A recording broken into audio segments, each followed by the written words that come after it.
അസ്സലാമു അലൈക്കും വറഹ്മത്തുള്ളാഹി വബറകാതുഹു. മഹാനായ നബി സല്ലല്ലാഹു അലൈഹി വസല്ലം തങ്ങൾ കഅബാലയത്തിന്റെ വാതിൽ തുറന്ന് കഅബാലയത്തിന്റെ അകത്തേക്ക് പ്രവേശിച്ചു. അതിന്റെ ഉള്ളിലെ കാഴ്ച മഹാനായ നബിയെ പോലും വേദനിപ്പിക്കുന്നതായിരുന്നു. അതിന്റെ ഉള്ളിൽ നിറയെ ചിത്രങ്ങളും രൂപങ്ങളും വിഗ്രഹങ്ങളുമെല്ലാമാണ് ഉണ്ടായിരുന്നത്. മഹാനായ നബി സല്ലല്ലാഹു അലൈഹി വസല്ലം തങ്ങളുടെ കൽപ്പന പ്രകാരം അതെല്ലാം നീക്കപ്പെട്ടു. അതിന്റെ ഉള്ളിലാണ് മഹാനായ ഇബ്രാഹിം നബിയുടെയും ഇസ്മായിൽ നബിയുടെയും എല്ലാം വിഗ്രഹങ്ങൾ ഉണ്ടായിരുന്നത്. മഹാനായ ഇബ്രാഹിം നബിയുടെയും ഇസ്മായിൽ നബിയുടെയും വിഗ്രഹങ്ങൾ കണ്ടപ്പോൾ നബിക്ക് വല്ലാത്ത ഒരു വേദനയായി. കാരണം അവർ രണ്ടുപേരുടെയും മുമ്പിൽ പ്രശ്നം നോക്കാൻ ഉപയോഗിക്കുന്ന അമ്പുകളുടെ കുറ്റി അവരുടെ രണ്ടുപേരുടെയും മുമ്പിലാണ് വെച്ചിരിക്കുന്നത്. മഹാനായ നബി സല്ലല്ലാഹു അലൈഹി വസല്ലം തങ്ങൾ അതെല്ലാം നീക്കം ചെയ്യുമ്പോൾ പറഞ്ഞു, ഖാതലഹുമുല്ലാഹ്, അള്ളാഹു ഈ ജനതയെ ശപിക്കട്ടെ. തീരെ പ്രശ്നം നോക്കാത്തവരാണ് പ്രവാചകന്മാർക്ക് അതിന്റെ ആവശ്യമില്ല. പ്രവാചകന്മാർ അള്ളാഹുവിന്റെ വഹയിന്റെ പിൻബലമുള്ളവരാണ്.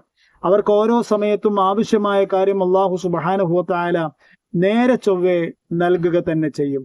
മഹാനായ റസൂലുള്ളാഹി സ്വല്ലല്ലാഹു അലൈഹി വസല്ലം തങ്ങൾ അവിടുന്ന് എല്ലാം നീക്കം ചെയ്തു. അതുപോലെ തന്നെ മരത്തിന്റെ ചില നിർമ്മിതികൾ ഉണ്ടായിരുന്നു, ഒരു പ്രാവിന്റെ രൂപം തുടങ്ങിയതൊക്കെ ഉണ്ടായിരുന്നു. എന്തൊക്കെയോ വിശ്വാസത്തിന്റെ പേരിൽ, എന്തൊക്കെയോ തെറ്റിദ്ധാരണയുടെ പേരിൽ ആൾക്കാർ ഓരോരുത്തരായി വെച്ചിട്ടുള്ള കാര്യങ്ങളാണ്. അതെല്ലാം എടുത്തു മാറ്റുകയും ശുദ്ധീകരിച്ചു. എന്നിട്ട് മഹാനായ റസൂലുള്ളാഹി സ്വല്ലല്ലാഹു അലൈഹി വസല്ലം തങ്ങൾ പറഞ്ഞു, ഉള്ളിലുള്ളവരോട് പറഞ്ഞു. ഉള്ളിലുണ്ടായിരുന്നത് അലി റളിയല്ലാഹു അൻഹു ആണ്, ബിലാൽ റളിയല്ലാഹു അൻഹു ആണ്, ഉസാമ ബിൻ സെയ്ദ് ബിൻ ഹാരിസ റളിയല്ലാഹു അൻഹുമായിരുന്നു. അവരോട് നബി സല്ലല്ലാഹു അലൈഹി വസല്ലം തങ്ങൾ പറഞ്ഞു, വാതിൽ അടച്ചേക്കൂ എന്ന് പറഞ്ഞു. അങ്ങനെ വാതിൽ അടച്ചു. അവർ 4 പേരും മാത്രമായി ഉള്ളിൽ. ആ സമയത്ത് മഹാനായ നബി സല്ലല്ലാഹു അലൈഹി വസല്ലം തങ്ങൾ വാതിൽ തുറന്നാൽ നേരെ മുന്നിൽ കാണുന്ന ആ ഭിത്തി, ആ ചുമരിന്റെ അടുത്ത് പോയി. എന്നിട്ട് ആ ചുമരിനോടടുത്ത് ഏതാണ്ട് ഒരു 3 മുഴം മാത്രം ആ ചുമരുമായി അകലമുള്ള അത്ര അടുത്തെത്തിയതിനു ശേഷം നബി സല്ലല്ലാഹു അലൈഹി വസല്ലം തങ്ങൾ അവിടെ നിന്നു. നബി സല്ലല്ലാഹു അലൈഹി വസല്ലം തങ്ങൾ സ്വലാത്തുൽ ഫത്ഹ എന്ന ഏറ്റവും ശ്രേഷ്ഠമായ ഒരു നിസ്കരിക്കാൻ പോവുകയാണ്. നബി സല്ലല്ലാഹു അലൈഹി വസല്ലം തങ്ങൾ ആ സമയത്ത് നബി തങ്ങൾ അവിടെ നിസ്കരിക്കാൻ നിൽക്കുന്ന സമയത്ത് 6 തൂണുകളാണ് അതിന്റെ ഉള്ളിലുള്ളത്. അതിൽ ഏറ്റവും മുൻനിരയിലെ രണ്ടാമത്തെ, അതായത് നടുവിലെ തൂണിന്റെ നേരെയാണ് നബി സല്ലല്ലാഹു അലൈഹി വസല്ലം തങ്ങൾ നിൽക്കുന്നത്. അപ്പോ നബിയുടെ വലതുഭാഗത്ത് ഒരു തൂണും ഇടതുഭാഗത്ത് ഒരു തൂണും പിന്നെ പിൻഭാഗത്ത് 3 തൂണുകളും ആ രൂപത്തിൽ വരുന്ന നിലക്കാണ് മഹാനായ നബി സല്ലല്ലാഹു അലൈഹി വസല്ലം തങ്ങൾ അവിടെ നിന്നത്. എന്നിട്ട് അവിടെ നിന്നുകൊണ്ട് മഹാനായ റസൂലുള്ളാഹി സ്വല്ലല്ലാഹു അലൈഹി വസല്ലം തങ്ങൾ നിസ്കരിച്ചു, ദീർഘമായി പ്രാർത്ഥിച്ചു. അള്ളാഹുവിനുള്ള ശുക്റും ഹംദുമെല്ലാം. കാരണം ഫത്ഹുൽ മുബീനാണ് പൂർണ്ണമായി കഴിഞ്ഞിരിക്കുന്നത്. ഇനി ലോകം അവസാനിക്കുന്നത് വരേക്കും ഈ കഅബാലയം ഈ പ്രവാചകന്റെ ആശയത്തിന്റെയും ആദർശത്തിന്റെയും ലോകത്തിന്റെ കയ്യിലായിരിക്കും, കരങ്ങളിലായിരിക്കും. ഈ കഅബാലയം ഇനി എന്നാണോ കൈമോശം വരിക, ഈ കഅബാലയം എന്നാണോ ഇനി നഷ്ടപ്പെടുക, അന്നായിരിക്കും ഖിയാമത്തുനാൾ എന്ന് മഹാനായ നബി സല്ലല്ലാഹു അലൈഹി വസല്ലം തങ്ങൾ തന്നെ പറഞ്ഞിട്ടുണ്ട്. അപ്പോഴേക്കും പുറത്ത് ജനങ്ങളെല്ലാം പരിശുദ്ധമായ കഅബയുടെ ചുറ്റുഭാഗത്തുമായി തടിച്ചു കൂടി നിൽക്കുകയാണ്. എന്താണ് സംഭവിക്കാൻ പോവുക? കാരണം അത്രമാത്രം ഐതിഹാസികമായ ഒരു വിജയമാണ് ഇപ്പൊ സംഭവിച്ചിരിക്കുന്നത്. അതുകൊണ്ട് തന്നെ എന്താണ് സംഭവിക്കാൻ പോവുക എന്ന് ആർക്കും യാതൊരു ധാരണയുമില്ല. പക്ഷേ ഇവിടെ മുഹമ്മദ് ആണ് സല്ലല്ലാഹു അലൈഹി വസല്ലം. അതുകൊണ്ട് ഒരു സമാധാനം ഉണ്ടാകും.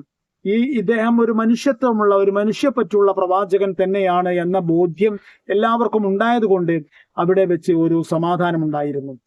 മഹാനായ നബി സല്ലല്ലാഹു അലൈഹി വസല്ലം തങ്ങൾ അവരെല്ലാവരും ശ്വാസം അടക്കി പിടിച്ചുകൊണ്ട് കാത്തു നിൽക്കുന്ന ആ ഒരു സമയത്തിനിടയിൽ വാതിൽ തുറന്നു.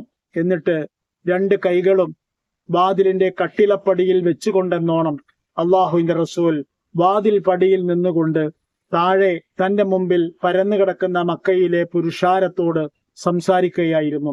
മഹാനായ റസൂലുള്ളാഹി സ്വല്ലല്ലാഹു അലൈഹി വസല്ലം തങ്ങൾ എങ്ങനെയാണെന്നത് പ്രസംഗം തുടങ്ങിയത്? ലാ ഇലാഹ ഇല്ലല്ലാഹു വഹ്ദഹു ലാ ശരീക ല, ഒരു പങ്കുകാരനും കൂട്ടുകാരനും ഇല്ലാത്ത അല്ലാഹു അല്ലാതെ മറ്റാരുമില്ല ഈ ലോകത്ത് ആരാധിക്കപ്പെടാൻ. മാത്രമല്ല സദഖ വഅദഹു വനസറ അബ്ദഹു വഹസമൽ അഹ്സാബ വഅദ, അവൻ അവന്റെ വാക്ക് പാലിച്ചിരിക്കുന്നു. അവൻ സ്വന്തം സൈന്യങ്ങളെ തുരത്തുകയും ചെയ്തിരിക്കുന്നു. എന്നിട്ട് നബി പറഞ്ഞു, അലാ കുല്ല മഅ്സറത്തിൻ ഔ മാലിൻ ഔ ദമിൻ ഫഹുവ തഹത ഖദമി ഹാതൈൻ, എല്ലാ പ്രതികാരങ്ങളും, എല്ലാ സാമ്പത്തിക ബാധ്യതകളും, എല്ലാ എല്ലാ രക്തവും എന്ന് പറഞ്ഞാൽ എല്ലാ പ്രതികാരങ്ങളും, ഇതെല്ലാം ഞാനിതാ ഇന്നത്തെ ദിവസം ഇതോടുകൂടി ദുർബലപ്പെടുത്തുകയാണ് മഹാനായ നബി സ്വല്ലല്ലാഹു അലൈഹി വസല്ലം തങ്ങൾ പറഞ്ഞു. 2 കാര്യങ്ങൾ മാത്രമേ നിലവിലുള്ള സ്റ്റാറ്റസ് കോയിൽ നിൽക്കുകയുള്ളൂ. ഇല്ലാ സദാനത്തുൽ ബൈത്ത് വ സിഖായത്തുൽ ഹാജ്. സദാനത്തുൽ ബൈത്ത്, സിഖായത്തുൽ ഹാജ്, ഈ 2 അവകാശങ്ങൾ, അതായത് ഹാജിമാർക്കുള്ള ജലസേചന സൗകര്യം, രണ്ടാമത്തേത് കഅബാലയത്തിന്റെ സംരക്ഷണം എന്ന് പറയുന്ന മഹത്തായ ഉത്തരവാദിത്വം. ഈ രണ്ടുമല്ലാത്ത മറ്റെല്ലാ നിയമങ്ങളും വ്യവസ്ഥകളും തുടർന്നു പോരുന്ന എല്ലാ ജാഹിലിയത്തിന്റെ അംശമുള്ള കാര്യങ്ങളും ഞാൻ വേണ്ടെന്ന് പ്രഖ്യാപിക്കുകയാണ് എന്ന് നബി സല്ലല്ലാഹു അലൈഹി വസല്ലം തങ്ങൾ പ്രഖ്യാപിച്ചു. എന്നിട്ട് നബി സല്ലല്ലാഹു അലൈഹി വസല്ലം തങ്ങൾ കുറെ കാര്യങ്ങളെന്ന് പറഞ്ഞു. അതിൽ ആദ്യം പറഞ്ഞ ഒരു കാര്യം, ഒരാള് ബോധപൂർവമല്ലാത്ത കൊലപാതകത്തിന്റെ ശിക്ഷ അത് ഗൗരവമുള്ളതാണ് എന്നും അതിന് 100 ഒട്ടകങ്ങൾ ദിയയായി നൽകേണ്ടി വരും എന്നും അതിൽ 40 ഗർഭിണികളായ ഒട്ടകങ്ങളായിരിക്കേണ്ടതുണ്ട് എന്നും എല്ലാ നബി സല്ലല്ലാഹു അലൈഹി വസല്ലം തങ്ങൾ പറയുകയുണ്ടായി. എന്നിട്ട് മഹാനായ നബി സല്ലല്ലാഹു അലൈഹി വസല്ലം തങ്ങൾ ഖുറൈശികളെ വിളിച്ചുകൊണ്ട് അഭിസംബോധന ചെയ്തുകൊണ്ട് ദീർഘമായി അന്ന് സംസാരിക്കുകയുണ്ടായി. ദീർഘമായി എന്ന് പറഞ്ഞാൽ വളരെ ആശയപരമായി ദീർഘമായ ഒരു പ്രസംഗമായിരുന്നു അത്. ഖുറൈശികളെ, നിങ്ങൾക്ക് ജാഹിലിയത്തിന്റെ എല്ലാം അവസാനിക്കുകയാണ്. നിങ്ങൾ പാരമ്പര്യങ്ങളെ, അവകാശവാദങ്ങളെ ഉന്നയിച്ചുകൊണ്ട് നിങ്ങൾ നടത്തുന്ന തൻപോരിമകൾ അതെല്ലാം അവസാനിക്കുകയാണ്. നിങ്ങളിൽ ഒരാളും ഒരാളെക്കാളും ശ്രേഷ്ഠരല്ല. അന്നാസു മിൻ ആദം, മനുഷ്യരെല്ലാം ആദം എന്ന ഒരാളിൽ നിന്നുണ്ടായതാണ്.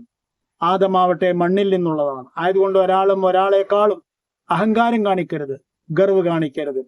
എന്നിട്ട് മഹാനായ നബി സല്ലല്ലാഹു അലൈഹി വസല്ലം തങ്ങൾ യാ അയ്യുഹന്നാസു ഇന്നാ ഖലഖനാകും മിൻ ദക്കരിൻ വ ഉൻസ വജഅൽനാകും ശുഊബൻ വഖബായില ലിതആറഫു ഇന്ന അക്രമക്കും ഇൻദല്ലാഹി അത്ഖാകും എന്ന സൂറത്തുൽ ഹുജറാത്തിലെ 13ാമത്തെ ആയത്ത് ഓതി. ആ ആയത്തിൽ അല്ലാഹു പറയുന്നത്, മനുഷ്യരെ, നിങ്ങളെല്ലാം ഒരാണിൽ നിന്നും ഒരു പെണ്ണിൽ നിന്നുമാണ് നാം പടച്ചിരിക്കുന്നത്. നിങ്ങളെ വ്യത്യസ്ത കുടുംബങ്ങളും ഗോത്രങ്ങളും വംശങ്ങളും എല്ലാം ആക്കിയിരിക്കുന്നത് നിങ്ങൾ പരസ്പരം തിരിച്ചറിയപ്പെടാനുള്ള അടയാളങ്ങൾ എന്ന നിലക്ക് മാത്രമാണ്.